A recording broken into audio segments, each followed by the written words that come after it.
여름의 끝자락에서 가을을 재촉하는 비가 내린 다음 날이었습니다. 공기 중에 남은 습기는 서늘했고 흙냄새는 그 어느 때보다 진하게 온 마을을 감돌았어요. 박순자 할머니의 하루는 언제나처럼 희미한 여명과 함께 시작되었습니다. 하지만 할머니의 눈꺼풀을 간지럽히며 아침을 깨운 것은 창호지 문틈으로 스며든 햇살이 아니었습니다. 묵직하면서도 따스한 온기가 이불 위로 느껴지더니 이내 킁킁거리는 소리와 함께 축축하고 차가운 것이 뺨에 닿았지요. 아이, 이 녀석. 잠결에도 웃음이 섞인 타박이 새어나왔습니다. 할머니가 몸을 뒤척이자 범인은 기다렸다는 듯 꼬리를 세차게 흔들며 이불 위를 뛰어다녔어요. 이 녀석의 이름은 보리였습니다. 5년 전 읍내 장터에서 비에 젖은 채 상자 안에 담겨있던 강아지를 외면하지 못하고 데려온 것이 인연의 시작이었지요. 누런 털이 꼭 익어가는 보리 같다고 해서 붙여준 이름이었습니다. 그때는 주먹만 한 강아지가 어느새 할머니의 허벅지까지 오는 늠름한 개로 자라 이제는 할머니의 유일한 가족이자 세상 그 자체였습니다. 알았다, 알았어. 일어날게. 배고프지?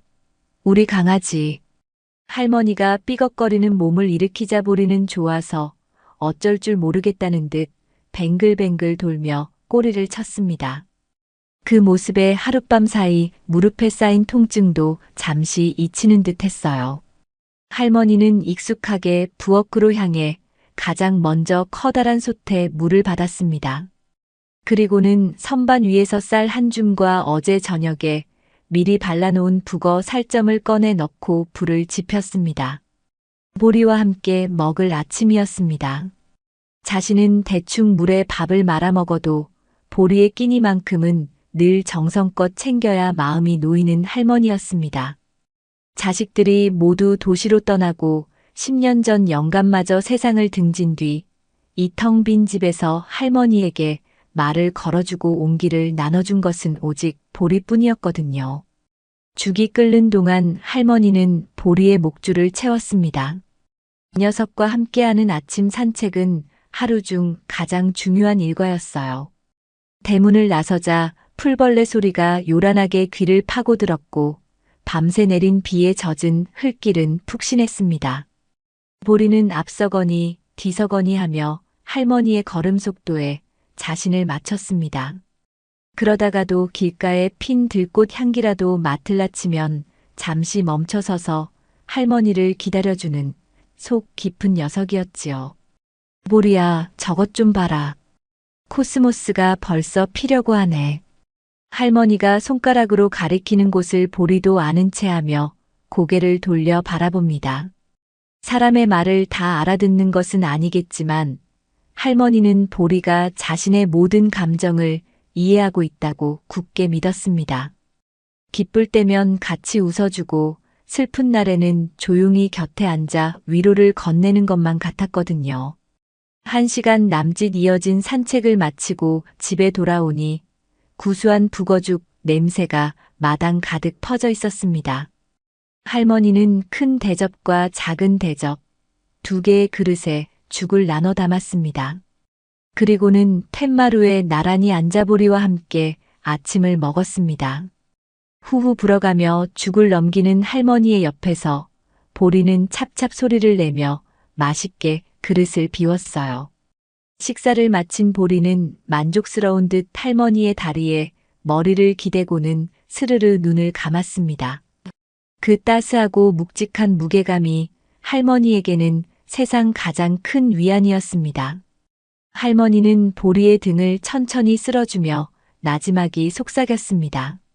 내가 있어서 내가 산다, 이놈아. 나보다 하루만 더 살아다오. 오전 내내 툇마루에 앉아 보리와 함께 졸기도 하고 라디오에서 흘러나오는 옛 노래를 따라 흥얼거리기도 하며 평화로운 시간이 흘렀습니다.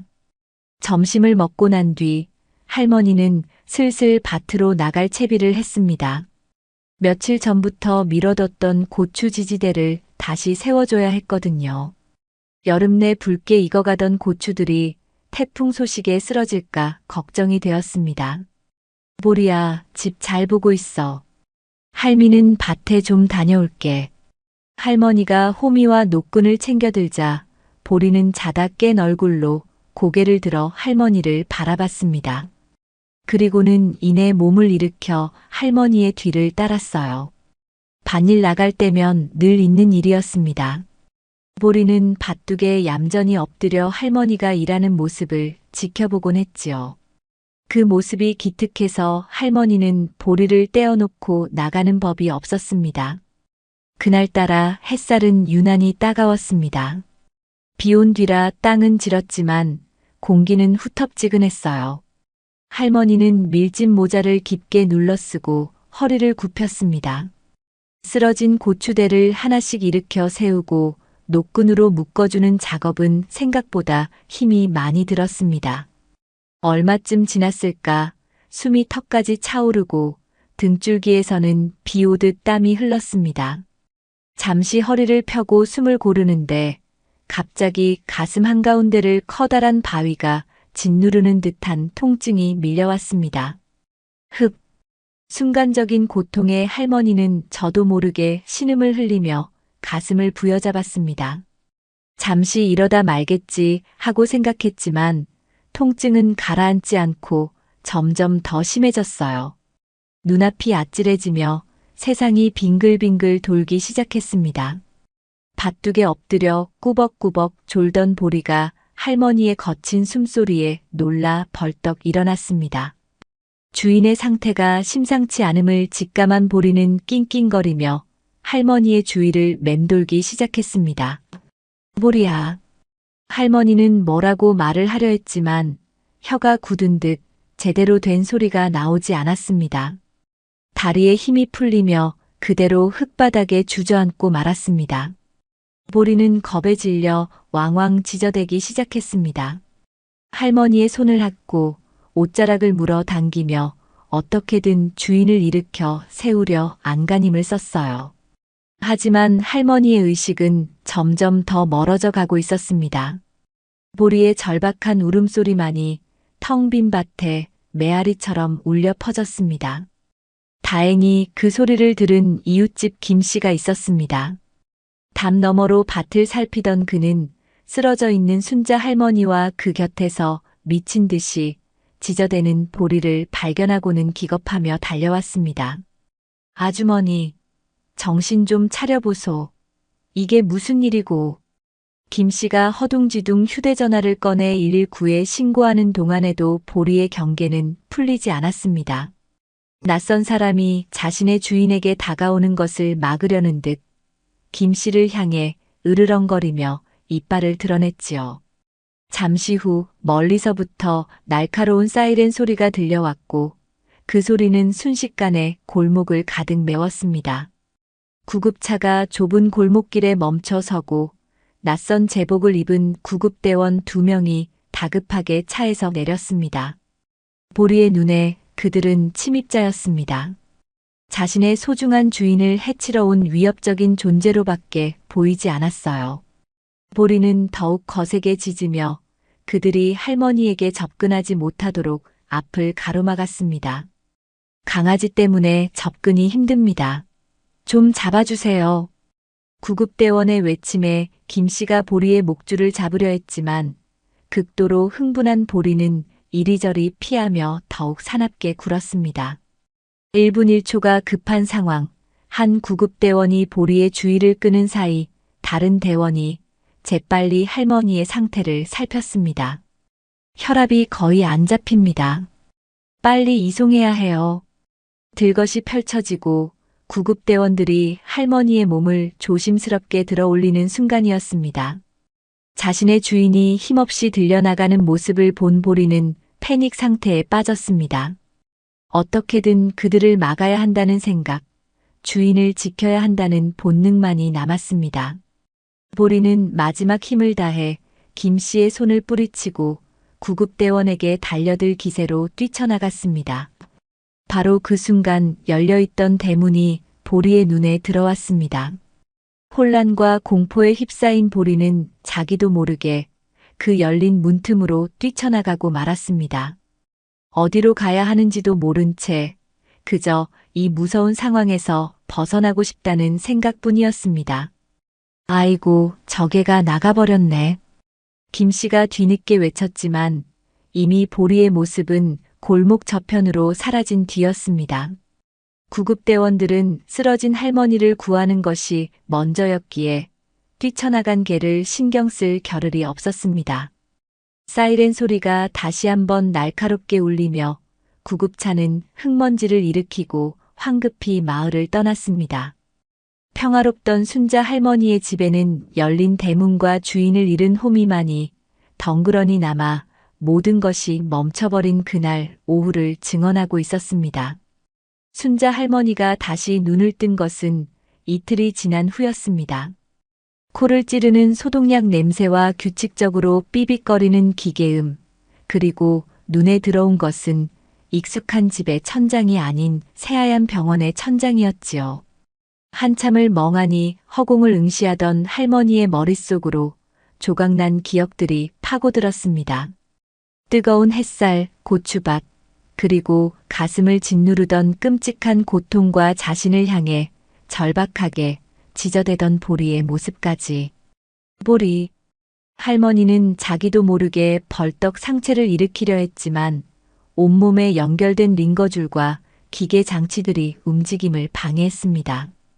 바로 그때 병실 문이 열리며 아들이 들어왔습니다. 어머니, 깨어나셨어요? 의사 선생님, 여기요. 아들은 다급하게 의사를 부르며 할머니의 침대 곁으로 다가왔습니다. 하지만 할머니의 귀에는 아들의 목소리도 뒤따라 들어온 의사와 간호사의 목소리도 들리지 않았습니다. 오직 하나의 생각만이 머릿속을 가득 채우고 있었지요. 우리 보리는 어딨어? 쉰 목소리로 겨우 짜낸 첫 마디는 자신의 안부가 아닌 보리에 대한 질문이었습니다. 아들의 얼굴에 순간 당혹스러운 빛이 스쳐 지나갔습니다. 어머니, 우선 진정하시고. 급성 심근경색이었대요. 조금만 늦었으면 정말 큰일 날 뻔했어요. 보리는 어딨냐고 묻잖니? 우리 강아지 집에 잘 있어? 할머니의 다그침에 아들은 시선을 피하며 우물쭈물했습니다. 그 모습에 할머니의 심장이 쿵 하고 내려앉는 듯 했습니다. 불안감이 온몸을 휘감았습니다. 그게 집에 가봤는데 없었어요. 없다니? 그게 무슨 소리야? 우리 보리가 어딜 가? 내가 못 찾은 거겠지. 다시 가봐, 어서. 어머니, 진정 좀 하세요. 의사 선생님 말씀이 지금 안정을 취해야 한다고 이웃 아저씨 말로는 어머니 구급차에 실려 가실 때 놀라서 집을 뛰쳐나갔다고 해요. 동네를 다 찾아봤는데 안 보여요. 아들의 대답은 비수처럼 날아와 할머니의 가슴에 박혔습니다. 놀라서 뛰쳐나갔다는 말, 동네를 다 찾아봤는데 보이지 않는다는 말이 귀에서 계속 맴돌았습니다. 할머니는 아무 소리도 들리지 않는 것처럼 허공만 바라보았습니다. 아픈 나 때문에 집을 나갔구나. 무서워서 혼란스러워서 길을 잃었구나. 온몸의 피가 차갑게 식는 느낌이었습니다. 심장을 짓누르던 고통보다 더 큰 고통이 온몸을 꿰뚫는 듯 했습니다. 찾아야 해, 내가 가야 해. 할머니는 링거줄을 거추장스럽게 잡아뜯으며 침대에서 내려오려 발버둥 쳤습니다. 하지만 아들과 간호사가 달려들어 할머니를 말렸습니다. 어머니, 이러시면 안 돼요. 지금 몸을 움직이시면 위험해요. 이거나 우리 보리 찾아야 한단 말이다. 지금 어디서 무서워서 떨고 있을 거야. 밥도 못 먹고 비 맞고 나라. 할머니의 절규는 병실을 가득 채웠지만 쇠약해진 몸은 두 사람의 힘을 이기지 못하고 다시 침대 위로 쓰러졌습니다. 할머니는 그저 아이처럼 목 놓아 우는 것밖에는 할 수 있는 일이 없었습니다. 자식을 잃은 어미처럼 세상의 전부를 잃어버린 사람처럼 서럽게 울었습니다. 창밖은 이미 짙은 어둠이 내려앉아 있었습니다. 그 어둠 속 어딘가에서 홀로 떨고 있을 보리를 생각하니 심장이 갈갈이 찢어지는 것만 같았습니다. 5년간 단 하루도 떨어져 본 적 없던 자신의 분신과도 같았던 존재. 그 따스했던 온기가 이제는 곁에 없다는 사실이 도무지 믿기지 않았습니다. 할머니의 세상은 바로 그날 모든 것이 멈춰버리고 말았습니다. 시간은 누구에게나 공평하게 흐른다고 하지만 순자 할머니에게 지난 5년은 흐른다기보다 버텨내는 것에 가까운 세월이었습니다. 병원에서 보낸 한 달은 지옥과도 같았어요. 창밖으로 보이는 계절의 변화도 아들이 사다 주는 맛있는 음식도 할머니에게는 아무런 의미가 없었습니다. 온 신경은 오직 집을 나간 보리에게로 향해 있었지요. 비가 오는 날이면 차가운 길바닥에서 비를 맞고 있을까, 바람이 부는 날이면 추위에 떨고 있을까 잠 못 이루는 밤이 계속되었습니다.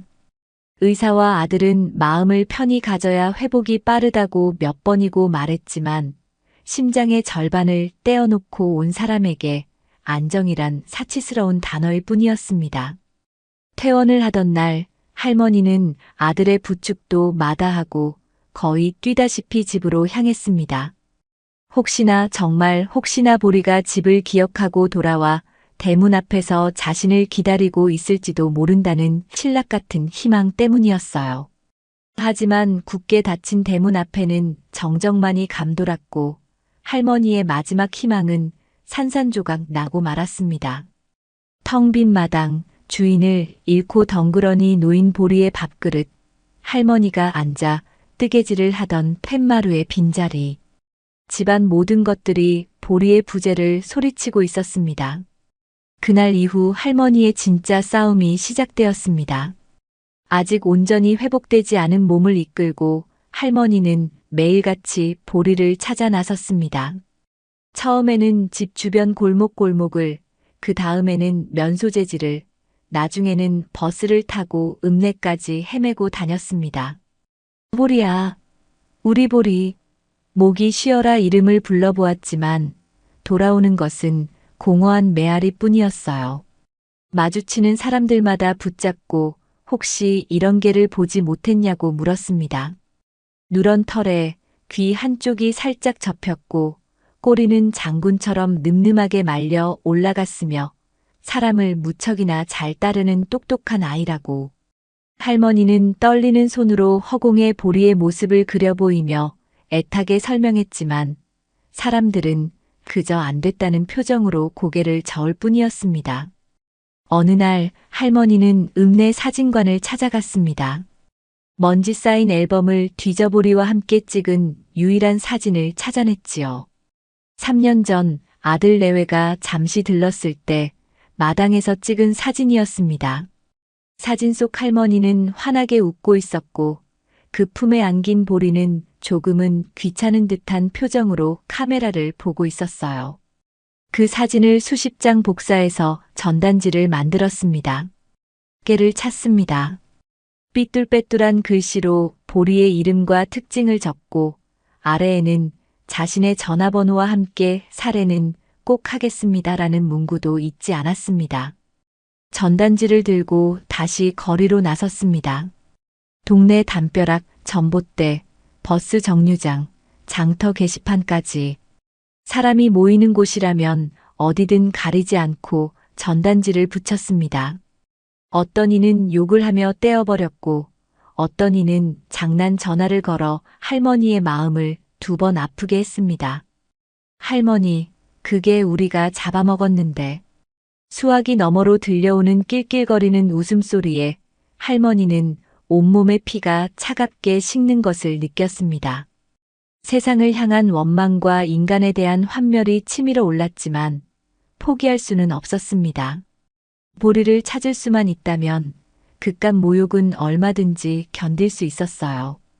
계절이 수십 번 바뀌는 동안 전단지는 비에 젖어 찢어지고 햇볕에 발에 흉물처럼 변해갔습니다. 할머니의 몸도 마음도 함께 달아갔습니다. 밤이면 보리가 나오는 꿈을 꾸었습니다. 꿈속에서 보리는 예전처럼 할머니의 품에 파고들어 애교를 부리다가도 다음 순간이면 안개처럼 사라져버리곤 했습니다. 그러면 할머니는 울면서 잠에서 깨어나 텅 빈 옆자리를 더듬으며 한참을 흐느꼈습니다. 그리움은 시간이 지날수록 죄책감으로 변해갔습니다. 내가 쓰러지지만 않았더라면, 내가 보리를 혼자 두지만 않았더라면. 끝없는 자책이 할머니의 남은 삶을 갉아먹었습니다. 사람들은 이제 그만 잊으라고, 정 허전하면 새 강아지라도 한 마리 키워보라고 위로했지만 할머니에게 보리는 대체될 수 있는 존재가 아니었습니다. 보리의 빈자리는 그 어떤 것으로도 채울 수 없는 거대한 구멍으로 남아 할머니의 시간을 영원히 그날에 멈춰 세웠습니다. 한편 주인을 잃고 집을 뛰쳐나온 보리의 시간은 생존을 위한 투쟁 그 자체였습니다. 낯선 구급차 소리와 사람들의 소란에 놀라 무작정 달렸던 보리는 정신을 차렸을 때 생전 처음 보는 낯선 곳에 와 있다는 것을 깨달았습니다. 사방에서 들려오는 자동차 소음과 처음 맡는 매캐한 냄새, 쌩쌩 지나가는 차들은 공포 그 자체였지요. 익숙한 주인의 냄새도 집으로 돌아가는 길도 찾을 수 없었습니다. 며칠을 굶주리며 도시를 헤맸습니다. 배고픔에 음식물 쓰레기통을 뒤지다가 식당 주인에게 몽둥이로 맞을 뻔하기도 하고 영역을 침범했다는 이유로 다른 떠돌이 개들에게 쫓겨 다리를 절뚝거리기도 했습니다. 밤이 되면 추위와 외로움이 뼛속까지 스며들었습니다. 따뜻했던 할머니의 품과 부드러운 이불의 감촉이 그리웠어요. 할머니가 끓여주던 구수한 북어죽 냄새가 환상처럼 코끝을 맴돌았습니다. 보리는 할머니를 기억했습니다. 언제나 자신을 향해 웃어주던 따뜻한 얼굴과 다정한 목소리, 등을 쓰다듬어주던 투박하지만 따스했던 손길을 잊을 수 없었습니다. 그 기억은 굶주림과 공포 속에서도 보리가 삶의 끈을 놓지 않게 하는 유일한 희망이었습니다. 언젠가는 다시 주인 할머니를 만날 수 있을 거라는 본능적인 믿음이 보리를 살게 했습니다. 그러던 어느 비오는 늦여름 밤이었습니다. 며칠째 제대로 먹지 못하고 비까지 흠뻑 맞은 보리는 탈진 상태에 이르렀습니다. 더 이상 한 발짝도 움직일 힘이 없어 어느 상가 건물 주차장 처마 밑에 웅크리고 누워 가쁜 숨을 몰아쉬고 있었지요. 빗소리와 함께 의식이 점점 흐려져 가던 그때 보리의 앞으로 자동차 한 대가 멈춰 섰습니다. 차에서 내린 젊은 부부 김민중과 이지은이었습니다. 늦은 저녁 식사를 하고 집으로 돌아가던 길이었습니다. 여보, 저기 좀 봐. 걔가 쓰러져 있어. 아내 지은 씨의 말에 민준 씨가 차 헤드라이트가 비추는 곳으로 시선을 돌렸습니다. 흙탕물과 비에 흠뻑 젖은 개 한 마리가 미동도 없이 누워 있었습니다. 죽었나? 아니면 그냥 자는 건가? 모르겠어. 근데 다리를 다친 것 같아. 피가 나. 지은 씨의 말대로 보리의 뒷다리에서는 피가 흐르고 있었습니다. 아마 다른 개와 싸우다 물리거나 어디에 긁힌 모양이었습니다. 부부는 잠시 망설였습니다. 요새는 유기견 문제도 많고 섣불리 다가갔다가 무슨 일을 당할지 모른다는 생각도 들었지요. 하지만 빗속에서 고통스럽게 숨을 몰아쉬는 생명을 차마 외면할 수는 없었습니다. 안 되겠다. 일단 병원에라도 데려가 보자. 민준 씨가 조심스럽게 다가가자 보리는 마지막 남은 힘을 다해 으르렁거리며 경계심을 드러냈습니다. 하지만 그 소리에는 힘이 하나도 없었어요. 민준 씨는 차 트렁크에서 담요를 꺼내 보리의 몸을 조심스럽게 감쌌습니다. 보리는 저항할 기력조차 없는지 낯선 사람의 손길에 몸을 맡긴 채 가만히 있었습니다. 부부는 보리를 차 뒷좌석에 태우고 급히 24시간 운영하는 동물병원으로 향했습니다.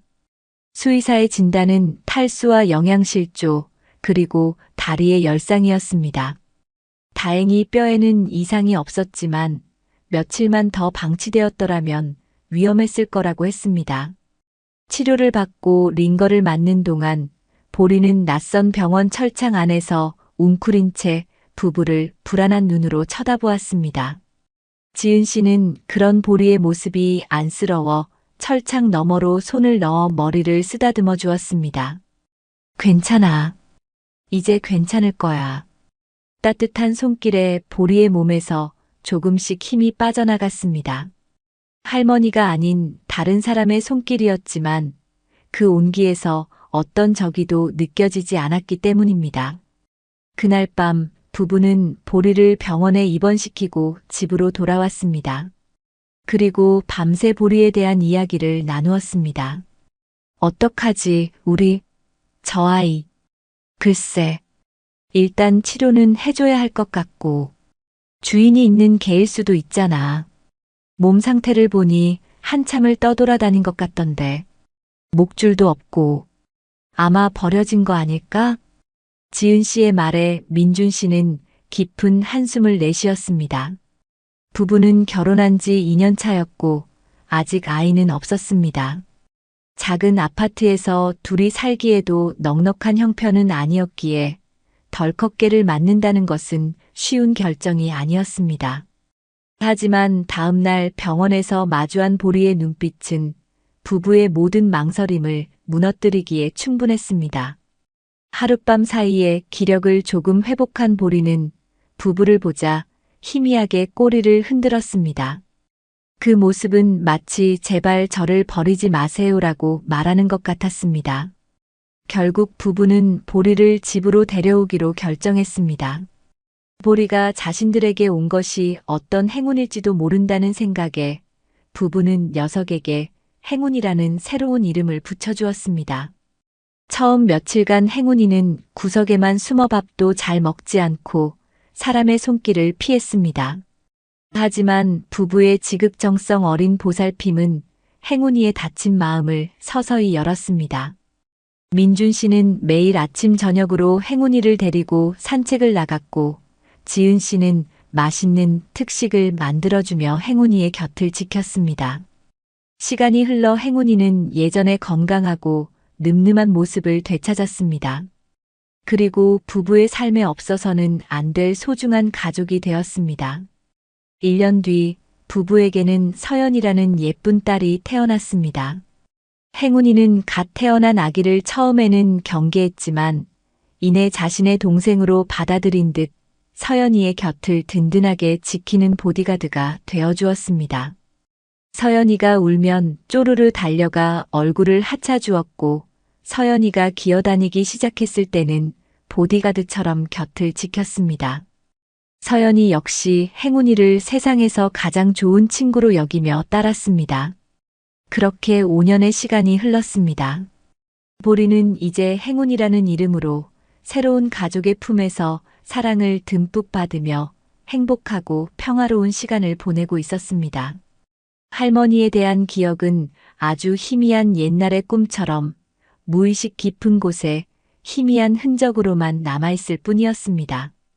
5년이라는 세월은 한 사람의 삶을 송두리째 바꿔놓기에 충분한 시간이었습니다. 순자 할머니는 그 시간 동안 눈에 띄게 세약해졌습니다. 허리는 더 굽었고 걸음은 느려졌으며 하얗게 센 머리카락은 세월의 무게를 고스란히 보여주었지요.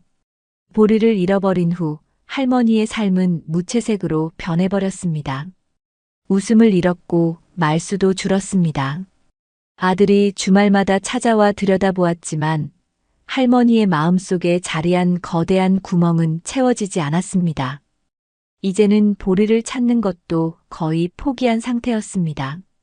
동네를 헤매는 것도 전단지를 붙이는 것도 더는 하지 않았습니다. 그저 체념과 그리움 속에서 하루하루를 살아낼 뿐이었습니다. 그날도 여느 때와 같은 하루였습니다. 할머니는 아침 일찍 일어나 읍내 5일장으로 갈 채비를 했습니다. 혼자 먹을 것이야 대충 장만해도 그만이었지만 집에만 틀어박혀 있으면 끝없는 무기력에 빠져들 것 같아 억지로라도 몸을 움직이는 것이었습니다. 낡은 유모차를 끌고 버스에 오른 할머니의 얼굴에는 깊은 그늘이 져 있었습니다.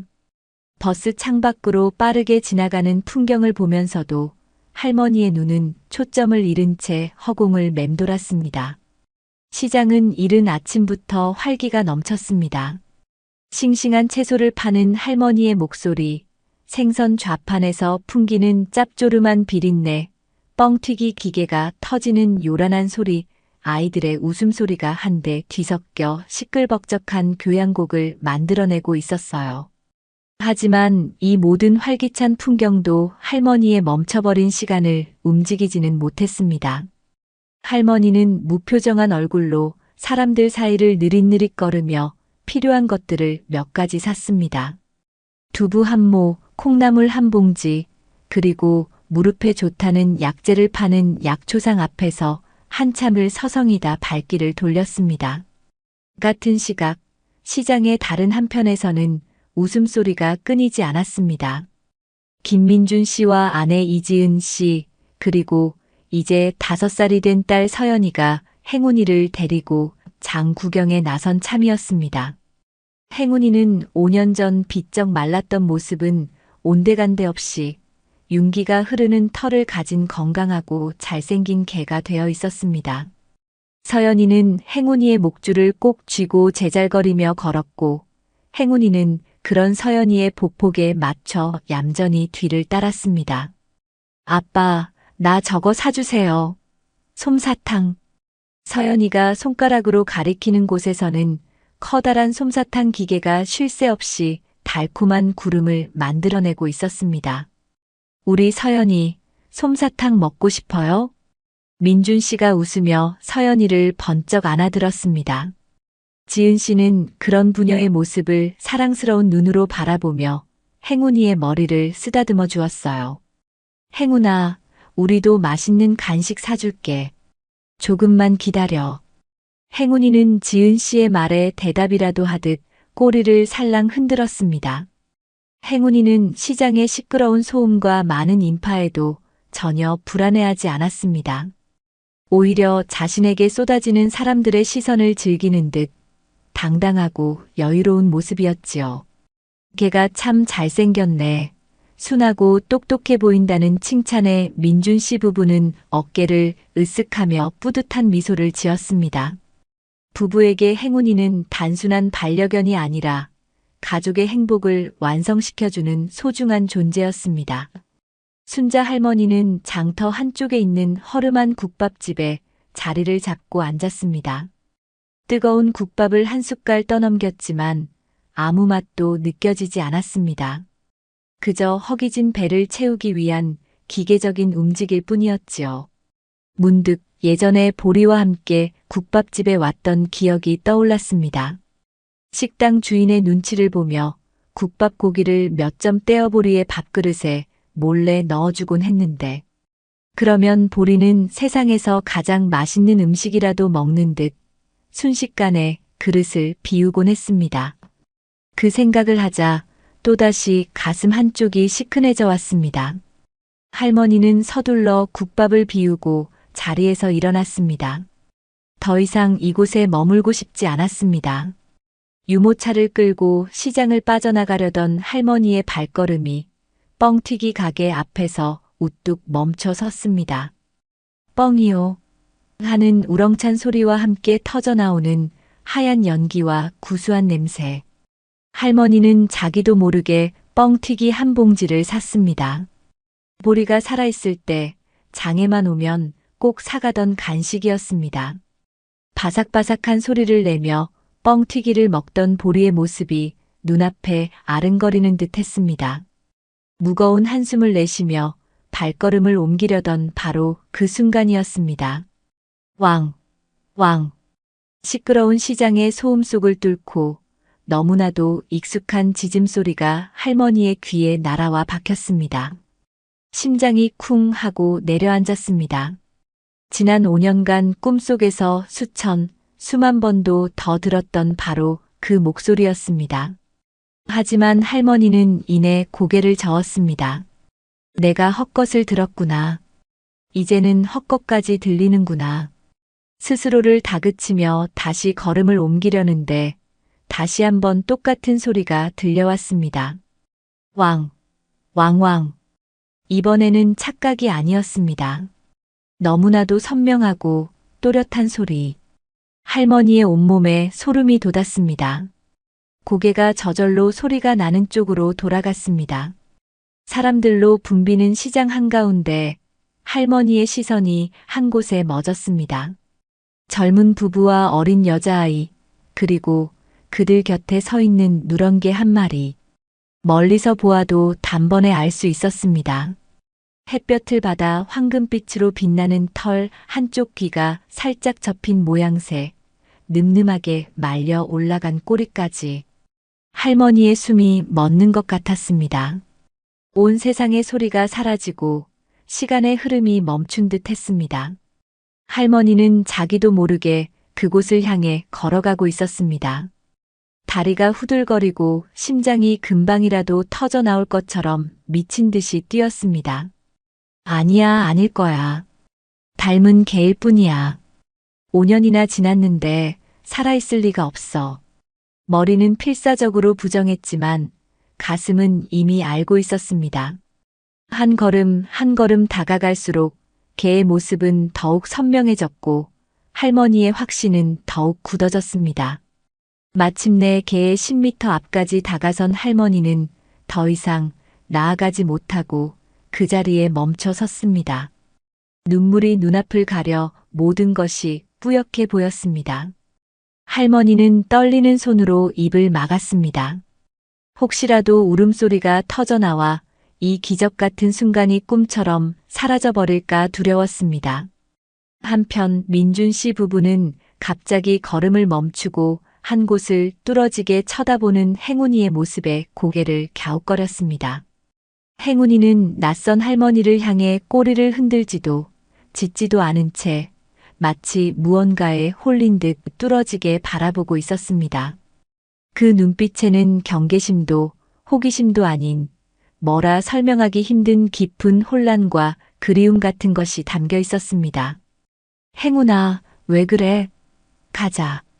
지은 씨가 목줄을 살짝 당겼지만 행운이는 그 자리에 뿌리 박힌 듯 움직이지 않았습니다.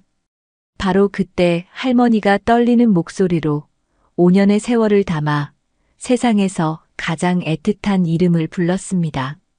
보리야. 그 한마디에 행운이라 불리던 개의 세상이 뒤집혔습니다. 잊고 있던 이름, 무의식 깊은 곳에 봉인되어 있던 그 이름이 귓가에 꽂히는 순간 녀석의 몸이 돌처럼 굳었습니다. 그리고는 천천히, 아주 천천히 고개를 돌려 소리가 나는 곳을 바라보았습니다. 희미한 기억의 조각들이 폭풍처럼 휘몰아쳤습니다. 따뜻했던 품, 다정한 목소리, 구수한 북어죽 냄새, 그리고 자신을 세상에서 가장 사랑해주던 단 한 사람의 얼굴. 보리는 그 자리에 얼어붙은 채 눈앞의 할머니를 바라보았습니다. 주름진 얼굴, 하얗게 센 머리, 굽은 등. 세월의 흔적이 가득했지만 보리는 알 수 있었습니다. 자신을 향해 내밀던 따뜻한 손길과 사랑이 가득 담겨 있던 그 눈빛은 변하지 않았다는 것을. 5년이라는 긴 세월을 뛰어넘어 잊고 있던 주인의 모습이 눈앞에 있었습니다. 보리야. 맞구나 보리. 순자 할머니의 눈에서 뜨거운 눈물이 쉴 새 없이 흘러내렸습니다. 목소리는 갈라졌고 온몸은 사시나무처럼 떨리고 있었어요. 그 애절한 부름에 보리의 마지막 이성의 끈이 끊어졌습니다. 5년간의 시간도 행운이라는 새로운 이름도 곁에 있는 새로운 가족도 모두 잊었습니다. 오직 하나의 생각, 그리웠던 나의 주인이라는 본능만이 남았습니다. 보리는 목줄이 당겨지는 것도 아랑곳하지 않고 폭발하듯 앞으로 뛰쳐나갔습니다. 악! 목줄을 잡고 있던 서연이가 그 힘에 휘청하며 넘어질 뻔했고 놀란 민준 씨가 재빨리 서연이를 붙잡고 목줄을 대신 움켜쥐었습니다. 하지만 보리의 힘은 어른인 민준 씨가 감당하기에도 벅찼습니다. 행운아, 안 돼. 이리 와. 민준 씨가 다급하게 외쳤지만 보리는 들은 척도 하지 않고 할머니를 향해 돌진했습니다. 마침내 할머니의 품에 다다른 보리는 기다렸다는 듯이 앞발을 들어 할머니의 어깨에 매달렸습니다. 그리고는 낑낑거리는 소리를 내며 할머니의 얼굴과 손을 정신없이 핥기 시작했습니다. 5년 동안 꾹꾹 눌러왔던 그리움과 반가움이 한꺼번에 터져나온 몸짓이었습니다. 오냐, 오냐, 살아있었구나. 이렇게 살아있었어. 할머니는 보리를 부서져라 끌어안고 등을 쓸어주었습니다. 보리의 몸에서는 익숙했던 흙냄새 대신 낯선 샴푸 향이 났지만 상관없었습니다. 살아있다는 것, 다시 만났다는 사실만으로도 할머니는 세상을 다 가진 것 같았습니다. 눈물과 콧물이 범벅이 되어 보리의 털을 적셨지만 할머니는 아랑곳하지 않고 보리의 이름을 몇 번이고 되뇌었습니다. 두 존재만의 세상이 펼쳐진 그 감격적인 재회의 순간 그들의 시간을 깨뜨리는 날카로운 울음소리가 들려왔습니다. 으앙! 행운아! 내 강아지야! 이리 와! 넘어질 뻔했던 서연이가 겁에 질려 울음을 터뜨리며 보리를 향해 손을 뻗었습니다. 그제야 정신을 차린 민준 씨와 지은 씨 부부가 황급히 할머니에게 다가왔습니다. 할머니, 죄송하지만 이 개는 저희 개입니다. 놀라셨나 본데 목줄 좀 놔주시겠어요? 민준 씨가 당황스러움과 경계심이 뒤섞인 목소리로 말했습니다. 그는 이 상황이 도무지 이해되지 않았습니다. 난생 처음 보는 할머니에게 자신들의 개가 저토록 반갑게 구는 것도, 할머니가 마치 자신의 개인 것처럼 끌어안고 우는 것도 혼란스럽기만 했습니다. 순자 할머니는 그제야 고개를 들어 부부를 바라보았습니다. 그리고 울고 있는 어린아이를 보았습니다. 아이의 눈물 섞인 목소리에 할머니의 품에 안겨있던 보리가 움찔하며 고개를 돌렸습니다. 할머니와 아이를 번갈아 쳐다보는 보리의 눈빛은 심하게 흔들리고 있었습니다. 한쪽은 5년을 애타게 그리워한 옛 주인, 다른 한쪽은 5년간 자신을 사랑으로 돌봐준 새로운 가족. 보리는 두 사람 사이에서 어쩔 줄 몰라 하며 괴로운 신음을 흘렸습니다. 아닙니다. 이 아이는 제 개예요. 이름은 보리입니다. 할머니가 눈물을 닦으며 단호하게 말했습니다. 네, 무슨 말씀이세요? 이 아이 이름은 행운이고 저희가 5년째 키우고 있어요. 뭔가 착각하신 것 같습니다. 지은 씨가 서연이를 달래며 나섰습니다. 그녀의 목소리에도 날이 서 있었어요. 소중한 가족을 낯선 사람에게 빼앗길지도 모른다는 불안감이 그녀를 예민하게 만들었습니다. 주변은 이미 시장 사람들로 둘러싸여 웅성거리고 있었습니다. 무슨 일이야? 개를 잃어버렸나 봐. 아니, 저쪽이 주인이라는데? 사람들의 수군거림이 부부와 할머니를 더욱 압박했습니다. 아닙니다. 5년 전 제가 아파서 병원에 실려가던 날 이 아이가 놀라서 집을 나갔어요. 그 뒤로 하루도 빠짐없이 찾아 헤맸습니다. 이 아이는 분명 제 보리가 맞아요. 할머니는 떨리는 목소리로 5년 전의 이야기를 털어놓았습니다. 하지만 민준 씨 부부에게는 그저 노인의 억지 주장처럼 들릴 뿐이었습니다. 할머니 심정은 이해하지만 세상에 닮은 개가 얼마나 많은데요. 저희 행운이는 5년 전 저희가 길에서 구조한 유기견이었습니다. 이제 그만 돌려주시죠. 민준 씨가 단호하게 말하며 보리의 목줄을 잡아당겼습니다. 하지만 보리는 할머니의 곁에서 떨어지지 않으려 버텼습니다. 그 모습을 본 할머니의 가슴이 무너져 내렸습니다. 이대로 보리를 다시 잃을 수는 없었습니다. 할머니는 다급하게 품속을 뒤졌습니다. 그리고는 낡고 해진 지갑을 꺼내 그 안에서 소중하게 간직해온 것 하나를 꺼내 들었습니다. 꼬깃꼬깃 여러 번 접혀 손때가 묻고 색이 바랜 사진 한 장이었습니다. 이것 좀 보세요. 이 아이가 제 볼이라는 증거입니다. 할머니가 떨리는 손으로 펼쳐 보인 사진 속에는 지금보다 훨씬 젊고 앳된 모습의 보리가 할머니의 품에 안겨 있었습니다. 사진의 화질은 좋지 않았고 모서리는 닳아 있었지만 사진 속 개의 모습은 누가 보아도 지금 눈앞의 보리와 똑같았습니다. 특히 살짝 접힌 한쪽 귀와 미간에 있는 작은 점까지. 사진을 본 민준 씨 부부의 얼굴이 굳어졌습니다. 할머니의 말이 그저 착각이나 억지가 아닐 수도 있겠다는 생각이 처음으로 들었습니다. 지은 씨가 믿을 수 없다는 표정으로 사진과 행운이의 얼굴을 몇 번이고 번갈아 쳐다보았습니다. 이게 어떻게? 사람들의 웅성거림은 더욱 커졌습니다. 이제 상황은 누가 봐도 단순한 해프닝이 아니었습니다. 사진이라는 명백한 증거가 나오자 여론은 순식간에 할머니 쪽으로 기우는 듯 했습니다. 아이고, 저 할머니 개가 맞나 보네. 5년 만에 찾은 거면 기적 아니야? 그럼 저 젊은 사람들은 남의 개를 키운 거야? 사람들의 시선과 수군거림이 부부에게는 비수처럼 느껴졌습니다.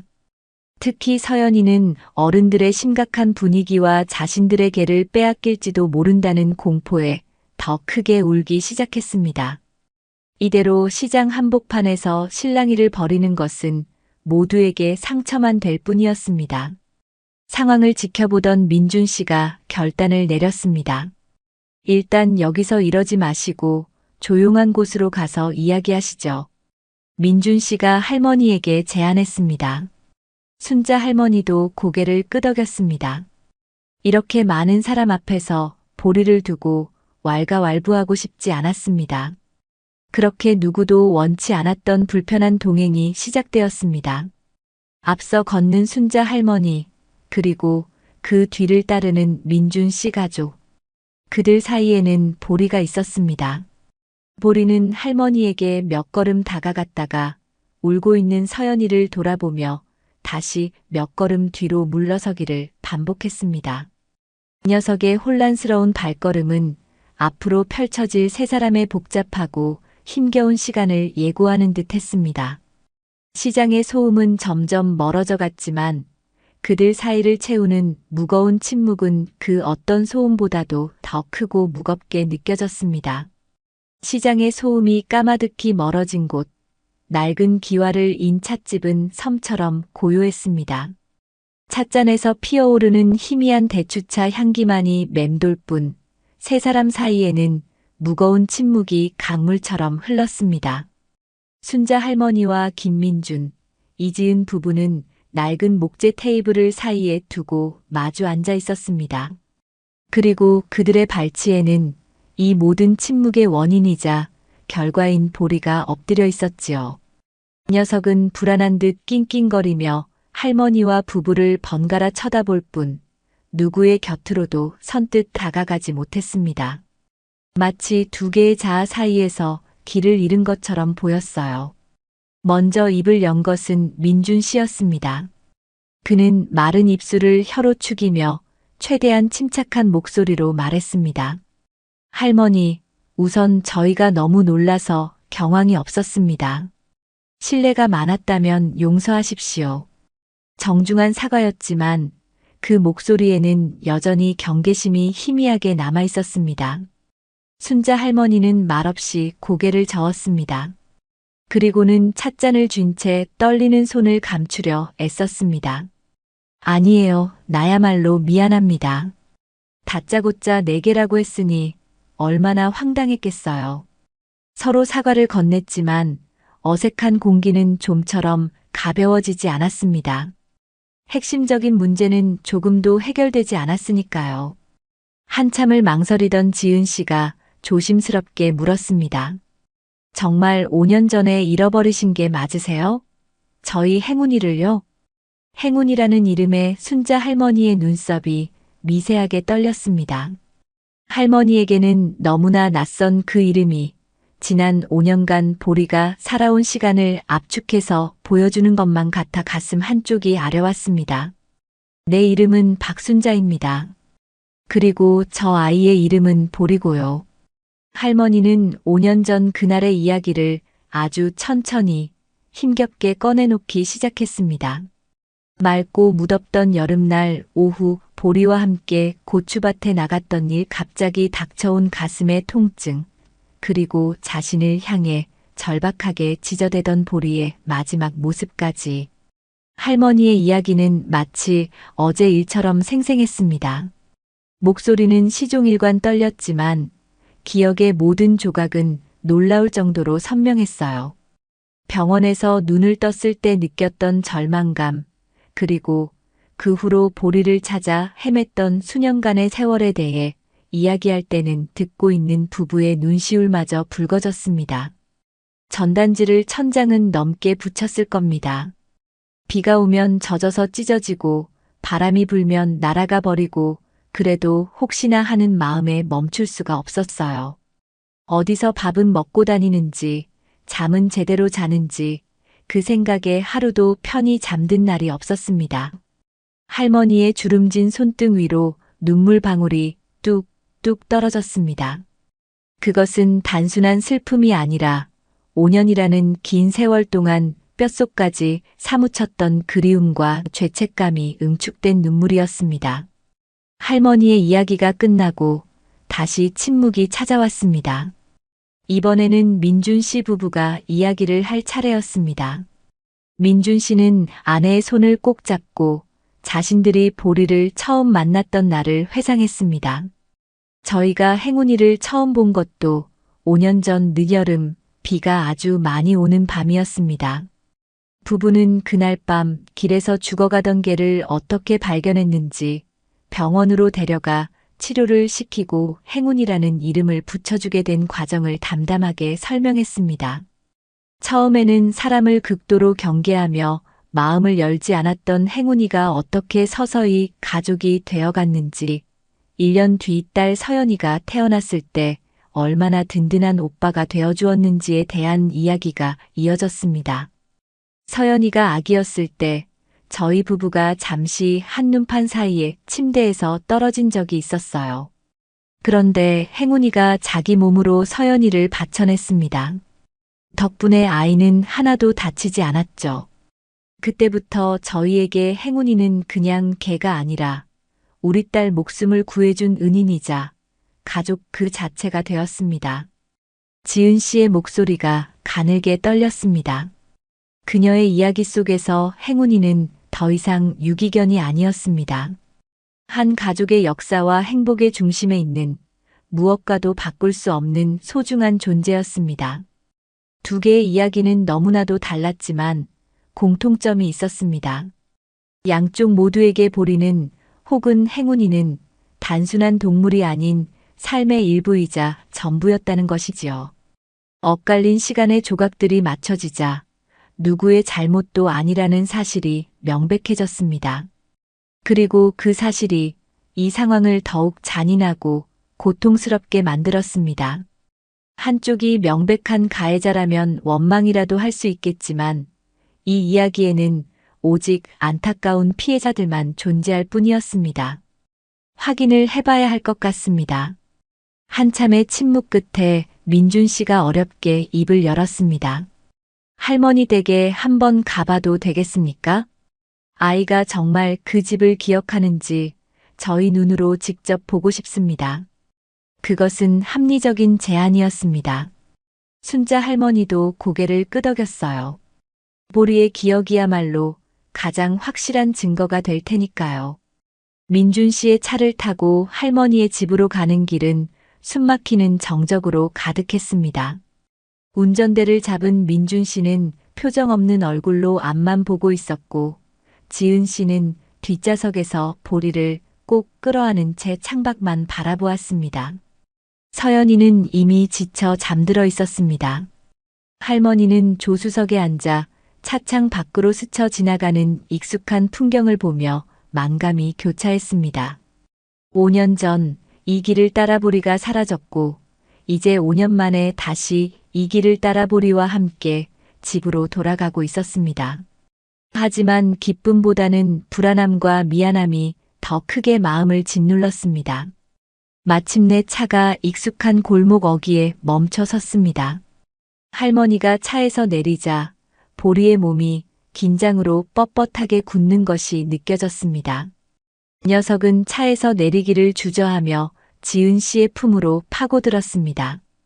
그 모습에 할머니의 가슴이 철렁 내려앉았습니다. 정녕 나를 다 잊어버린 것일까? 보리야, 이리 와봐. 우리 집이야. 할머니가 애써 태어난 척하며 부드럽게 불렀습니다. 보리는 잠시 망설이더니 마지못해 차에서 내려왔습니다. 그리고는 낯선 환경을 탐색하듯 코를 킁킁거리며 주위를 맴돌기 시작했습니다. 흙냄새, 풀냄새, 그리고 그 안에 아주 희미하게 섞여 있는 익숙한 냄새. 보리의 뇌리에 봉인되어 있던 기억의 창고가 아주 조금씩 삐걱거리며 열리기 시작했습니다. 할머니가 낡은 대문을 열고 안으로 들어섰습니다. 그 순간 보리의 움직임이 우뚝 멈췄습니다. 대문 안쪽에서 풍겨오는 냄새는 지난 5년간 맡았던 그 어떤 냄새보다도 강렬하고 익숙했습니다. 그것은 할머니의 채취와 된장찌개 냄새, 그리고 낡은 흙집의 냄새가 뒤섞인 바로 집의 냄새였습니다. 보리는 더 이상 망설이지 않았습니다. 마치 어제 왔던 곳인 양 익숙하게 마당을 가로질러 툇마루로 향했습니다. 그리고는 예전에 자신의 물그릇이 항상 놓여있던 부엌문 옆으로 다가가 텅 빈 바닥을 혀로 핥기 시작했습니다. 그릇은 이미 오래전에 치워지고 없었지만 보리는 그 자리를 정확하게 기억하고 있었습니다. 그 모습을 지켜보던 민준 씨 부부의 얼굴이 하얗게 질렸습니다.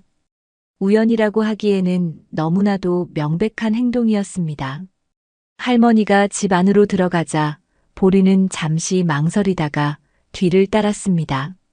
그리고는 거실에 놓인 낡고해진 소파 위로 망설임 없이 뛰어올랐습니다.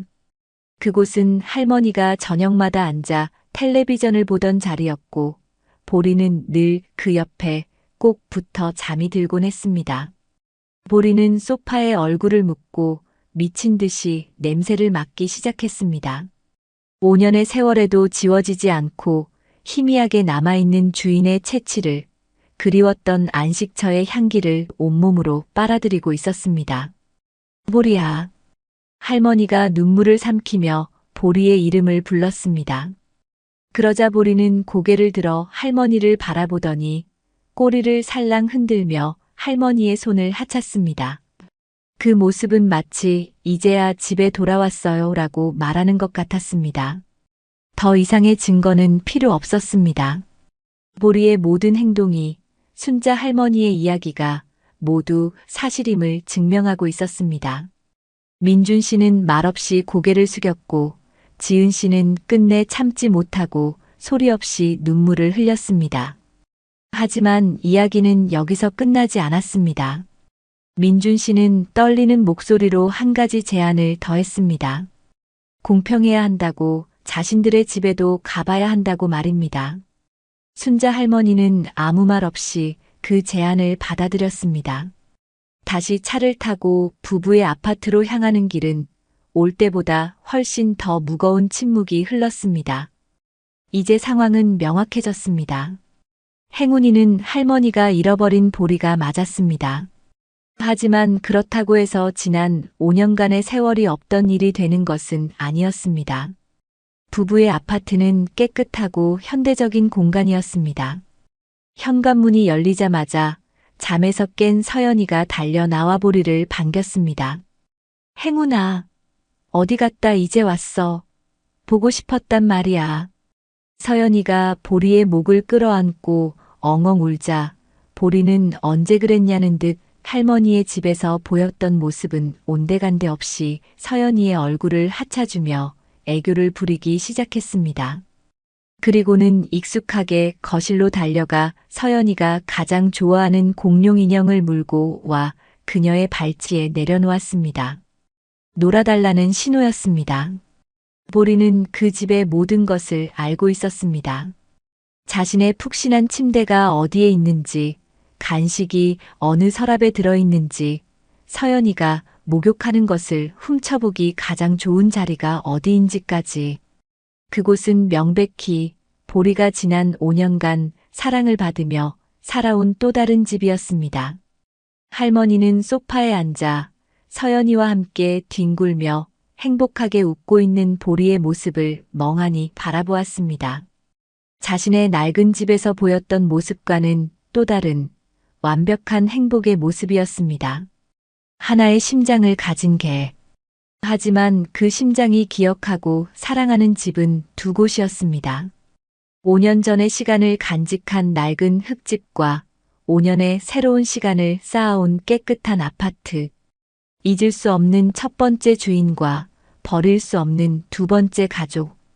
이 잔인한 현실 앞에서 세 사람은 그 어떤 해결책도 찾지 못한 채 망연자실할 뿐이었습니다. 해는 저물어 창밖은 이미 어두워지고 있었지만 그들의 길고 긴 밤은 이제 막 시작되고 있었습니다.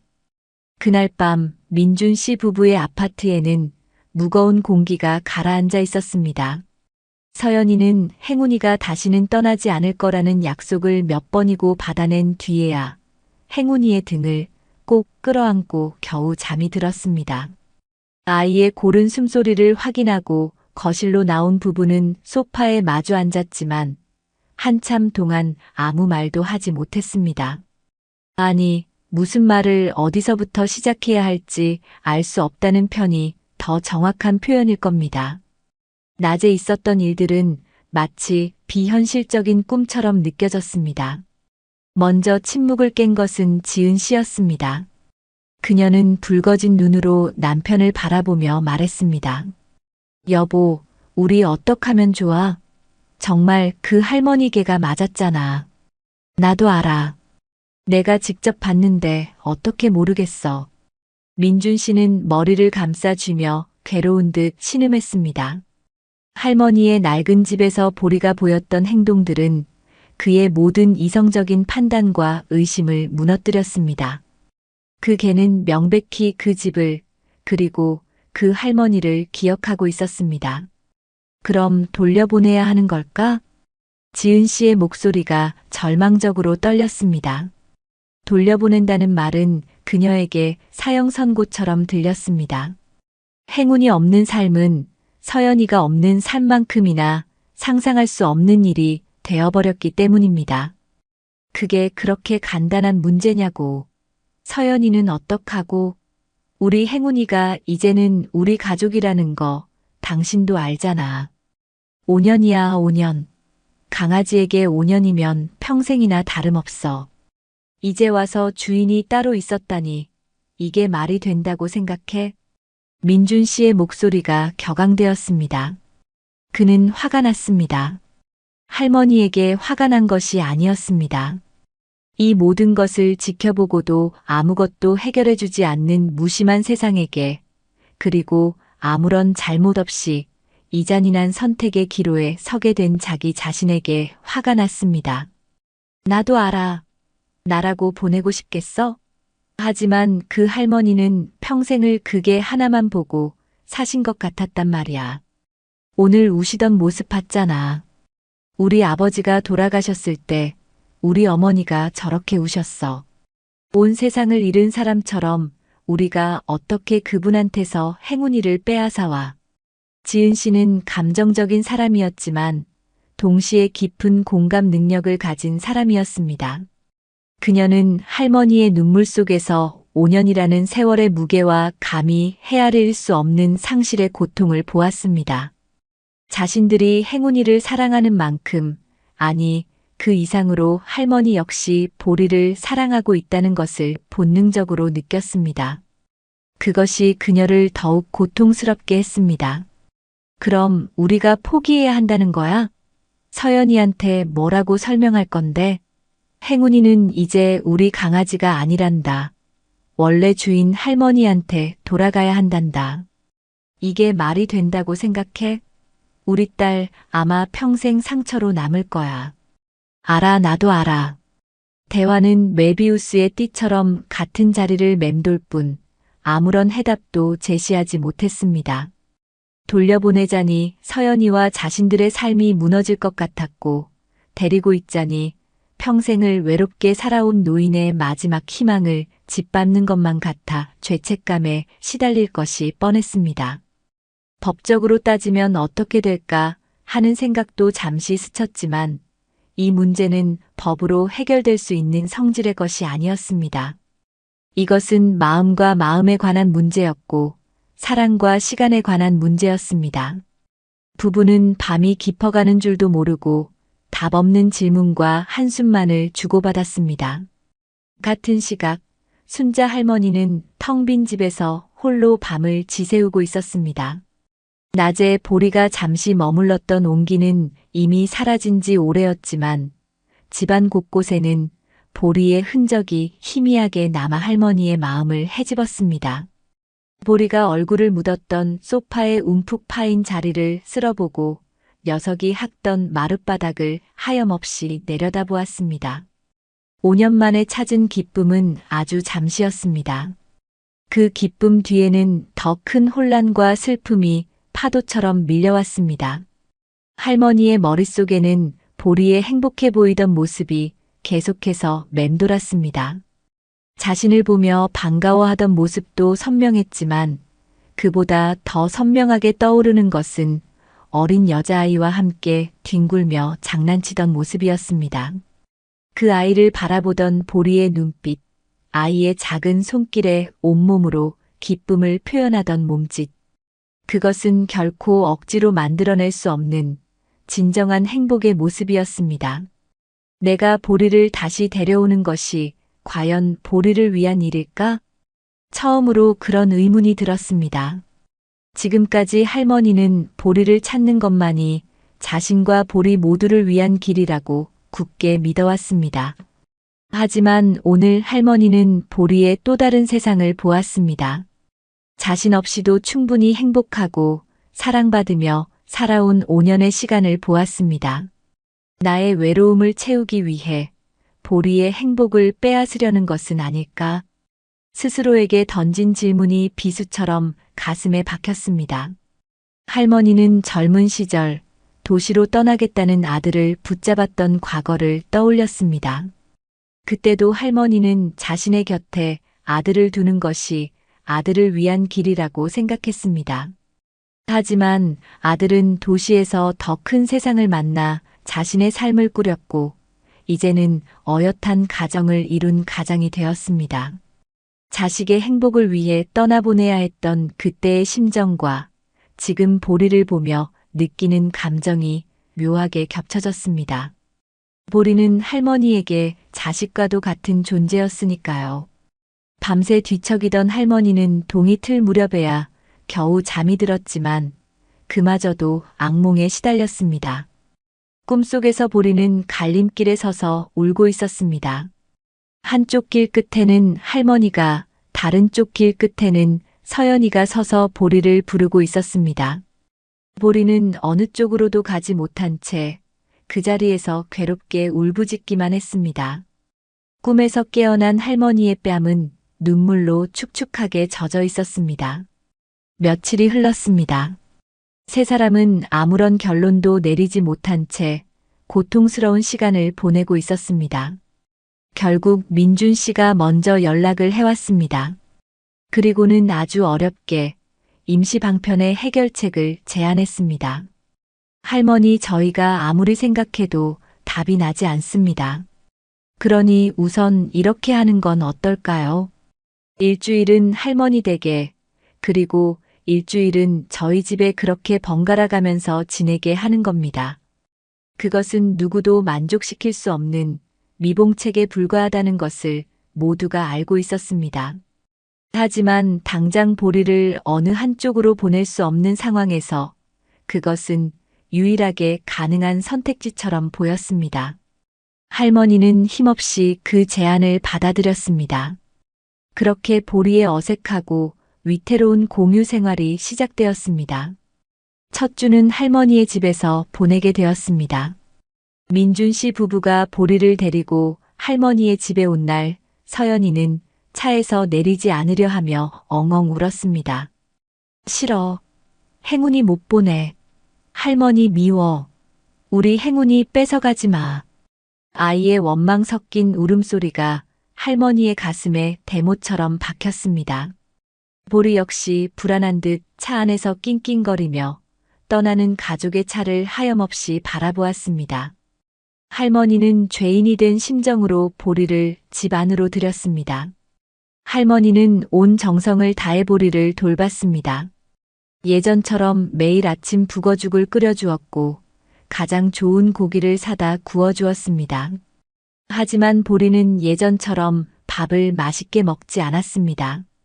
할머니의 곁에 꼭 붙어 있으면서도 현관문 쪽에서 작은 소리라도 들리면 벌떡 일어나 달려나가 밖을 확인하곤 했습니다. 그 모습은 할머니의 마음을 더욱 아프게 했습니다. 일주일이 지나고 이번에는 할머니가 보리를 부부의 아파트로 데려다 줄 차례가 되었습니다. 아파트에 가까워지자 보리는 안절부절 못하며 창밖을 바라보았고 문이 열리자마자 기다렸다는 듯 뛰어들어가 서연이의 품에 안겼습니다. 그 모습을 지켜보는 할머니의 심정은 착잡하기 그지없었습니다. 보리를 데려올 때는 아이에게 미안하고 보리를 데려다 줄 때는 자신의 심장이 텅 비는 것 같았습니다. 이 기묘한 동거는 모두에게 상처만 남겼습니다. 잦은 환경 변화에 보리는 극심한 스트레스를 받기 시작했습니다. 밥을 잘 먹지 않아 털이 푸석해졌고 밤에는 잠을 자지 못하고 낑낑거리는 날이 많아졌습니다. 서연이는 행운이가 떠나는 날이면 어김없이 열이 올랐고 유치원에서도 친구들과 어울리지 못하고 멍하니 앉아있는 시간이 늘어났습니다.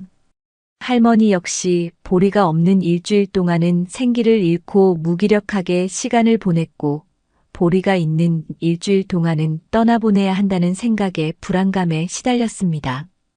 이것은 해결책이 아니었습니다.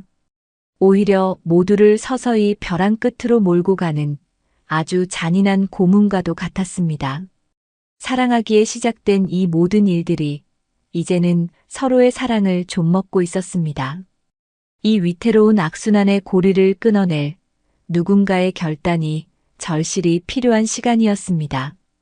위태로운 공유 생활이 한 달 넘게 이어지자 가장 먼저 무너져 내린 것은 가장 약한 존재인 서연이었습니다. 5살 아이에게 일주일마다 반복되는 이별과 재회는 감당하기 너무나 힘든 시련이었어요. 서연이는 행운이가 할머니 집으로 가는 날을 귀신같이 알아채고 그날 아침부터 엄마의 옷자락을 붙잡고 울기 시작했습니다. 엄마, 오늘 행운이 가는 날이지? 가면 안 돼. 행운이 아프다고 해. 할머니한테 거짓말해줘. 응. 아이의 애원에 지은 씨의 마음은 갈기갈기 찢어졌습니다. 행운이가 떠나고 나면 서연이는 며칠 동안 시름시름 앓았습니다. 좋아하던 간식도 마다하고 밤에는 잠꼬대로 행운이의 이름을 부르며 울다 깨기 일쑤였습니다. 분리불안 증세는 점점 더 심해졌습니다. 유치원에서는 엄마와 떨어지지 않으려 해서 선생님을 곤란하게 만들었고 혼자서는 잠시도 있으려 하지 않았습니다. 어느 날 저녁 지은 씨는 서연이의 방에서 이상한 것을 발견했습니다. 서연이가 행운이의 목줄과 장난감 몇 개를 자신의 옷장 깊숙한 곳에 숨겨놓은 것이었습니다. 서연아, 이게 뭐야? 왜 여기다 숨겨놨어? 엄마의 물음에 서연이는 와락 울음을 터뜨렸습니다. 이거 없으면 행운이 산책 못 가잖아. 그럼 할머니 집에 못 가겠지? 내가 꼭꼭 숨겨놓을 거야. 아무한테도 안 줄 거야. 아이의 필사적인 저항 앞에서 지은 씨는 할 말을 잃었습니다. 이것은 더 이상 단순한 투정이 아니었습니다. 자신의 가장 소중한 것을 지키기 위한 아이의 처절한 몸부림이었습니다. 그날 밤 부부는 다시 한번 심각하게 대화를 나누었습니다. 여보, 이대로는 안 되겠어. 서연이가 너무 힘들어해. 이러다가 애한테 정말 큰 병이라도 생길 것 같아. 나도 알아. 병원에서도 아이 정서에 아주 안 좋다고 하더라.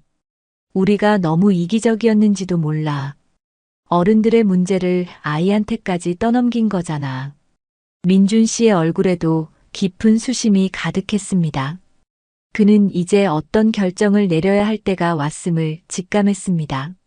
하지만 그 결정이 무엇을 의미하는지 너무나 잘 알기에 차마 입 밖으로 꺼낼 수가 없었습니다.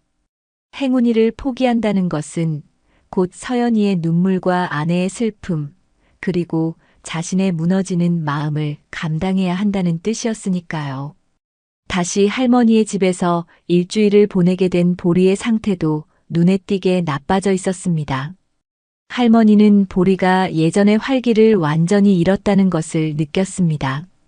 할머니가 아무리 맛있는 것을 해주고 예뻐해 주어도 보리는 잠시 꼬리를 흔들 뿐 대부분의 시간을 현관문 앞에 엎드려 밖을 내다보며 보냈습니다.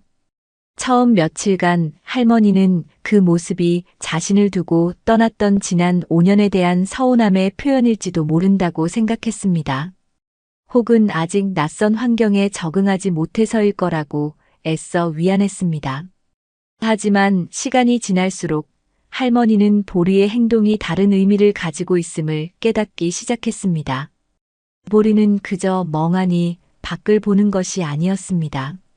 차 소리가 들릴 때마다 귀를 쫑긋 세웠고 특히 아이들의 웃음소리가 들려올 때면 벌떡 일어나 창가로 달려가 밖을 살폈습니다. 그 눈빛에는 간절한 기다림이 담겨 있었습니다. 어느 날 오후 할머니는 마당에서 보리와 함께 공놀이를 하려 했습니다. 예전에 보리가 가장 좋아하던 낡고 바람 빠진 고무공이었습니다. 할머니가 공을 던지자 보리는 반사적으로 달려가 공을 물었지만 이내 흥미를 잃고 공을 바닥에 떨어뜨린 채 다시 현관문 쪽으로 가버렸습니다. 그리고는 그 자리에 엎드려 아주 희미하게 낑낑거리는 소리를 냈습니다. 그 순간 할머니는 모든 것을 깨달았습니다. 보리는 할머니를 기다리는 것이 아니었습니다. 자신을 두고 떠난 가족을 원망하는 것도 아니었습니다. 보리는 서연이를 기다리고 있었습니다. 자신을 향해 달려와 안아주던 작은 아이를, 자신의 등을 베고 누워 책을 읽어주던 따뜻한 온기를, 서툴지만 사랑이 가득 담긴 손길로 간식을 주던 그 아이를 기다리고 있는 것이었습니다. 보리의 마음은 이미 온전히 그 아이에게로 향해 있었습니다. 자신은 이제 그저 희미한 옛 기억 속의 주인일 뿐이라는 사실을 할머니는 보리의 슬픈 눈을 통해 고통스럽게 확인해야 했습니다. 보리의 행동은 할머니가 외면하고 싶었던 진실을 비추는 거울과도 같았습니다. 일주일이 흘러 보리를 다시 부부의 집으로 데려다주는 날이 왔습니다. 할머니는 그날따라 유난히 발걸음이 떨어지지 않았습니다. 이것이 어쩌면 보리와 함께하는 마지막 산책이 될지도 모른다는 예감이 들었기 때문입니다. 아파트에 가까워질수록 보리는 흥분하기 시작했습니다. 꼬리를 세차게 흔들고 목줄을 앞으로 당기며 빨리 가자고 재촉했습니다. 할머니가 아파트 현관의 비밀번호를 누르고 문을 열었습니다. 그 순간 거실 소파에 힘없이 누워있던 서연이가 고개를 번쩍 들었습니다. 보리를 보자마자 아이의 얼굴에 놀라운 생기가 돌았습니다. 행운아! 서연이는 맨발로 뛰쳐나와 보리의 목을 끌어안았습니다.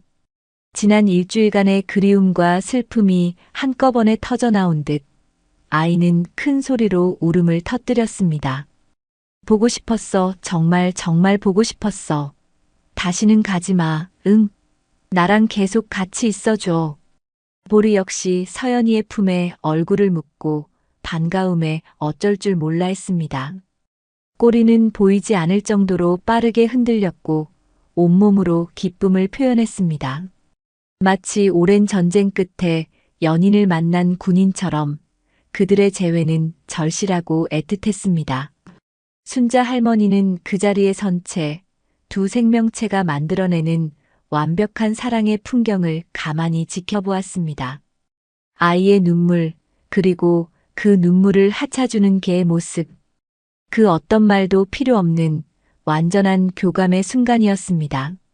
그 모습을 보는 순간 할머니의 마음속에서 지난 한 달간 자신을 괴롭히던 모든 혼란과 고뇌, 미련과 욕심이 눈 녹듯 사라져 내렸습니다. 그리고 그 자리에 아주 명료하고 단단한 하나의 깨달음이 자리 잡았습니다. 진정한 사랑이란 내가 그 대상을 소유하는 것이 아니었습니다. 그 대상이 가장 행복한 곳에 있도록, 가장 환하게 웃을 수 있도록 기꺼이 보내주고 축복해주는 것이었습니다. 보리의 행복은 더 이상 자신의 곁에 있지 않았습니다.